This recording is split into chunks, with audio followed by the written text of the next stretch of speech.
Our paratroopers had never met the people of this town, yet they risked everything when that first paratrooper stepped out into the darkness of the night with the weight of the world upon their shoulders. Well, I'm looking at the roster of the plane I jumped out of, and so far as me and George Schenkle is the only two left out of this crew that jumped in Normandy. I served 2 years, 8 months, and 16 days of the service. I went in the Army in 1943, and I came home in 1945. I was in 4 battles. I was in Normandy, I went to Holland, then I went to the Battle of Walls, then I went to Ardennes. Soldiers, sailors, and airmen of the Allied Expeditionary Force, you are about to embark upon the great crusade toward which we have striven these many months. The words of Dwight Eisenhower, "The eyes of the world are on you," still run up and down my spine when you realize that here, for the few of us were there, was our 15 minutes of fame that the world was watching. And that makes you feel important. For the first time in my life, I felt important.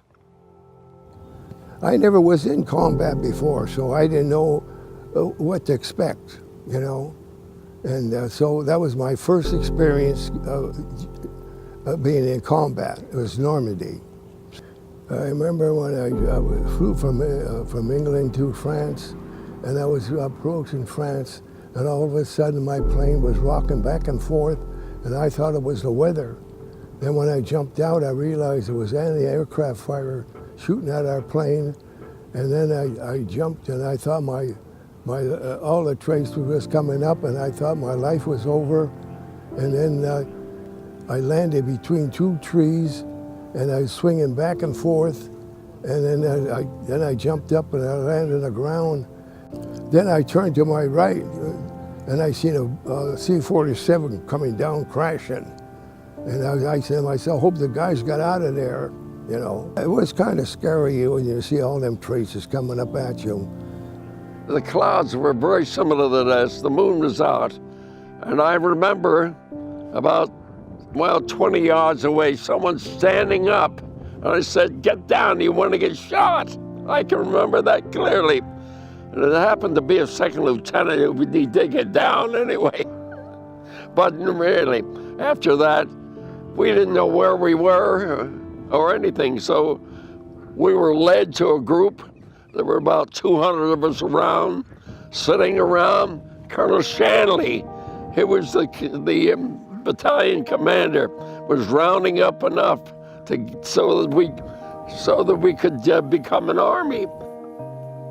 Yeah, when I entered the Army, it's like you go with the guys, you go training. We took night jumps with practice before jumping in Normandy, and then they had bricks put in our musette bag, simulating landmines and stuff, the weight, so you'd be used to that. And you sleep with them, you eat with them, you go out with them, and it's like a big family. That's what it seemed like, you know. Especially when you're in combat and you know your buddies get killed, and you feel bad about that, you know. Especially there's some guys like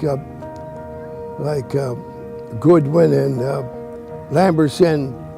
They got wounded in Normandy, got wounded in Holland, and they got killed in the Battle of Bulge. We were near the end of the war, and they both got killed the same day. They're old guys. They went through all them battles, and then they get killed at the end of when the war was over. I feel proud of having served during that time period. I mean, getting along late in life, I feel proud to have survived this long.